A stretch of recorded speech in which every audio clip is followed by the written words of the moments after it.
Vem, vou te mostrar o protocolo de intervenção em terapia neural para bruxismo no músculo masseter.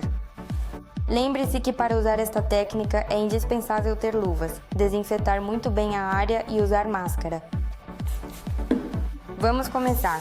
Já localizamos previamente os pontos de tensão que a nossa paciente tem. Neste caso, vamos fazer uma aplicação na parte inferior. Limpamos muito bem a área a ser tratada. Já temos nosso medicamento preparado. Vamos pedir para a nossa paciente relaxar a boca e deixá-la um pouco aberta. Localizamos mais uma vez o ponto de tensão. Pedimos a ela para contar até 3. 1, 2, 3 e então entramos no músculo. Depositamos o medicamento e saímos. Muito bem feito.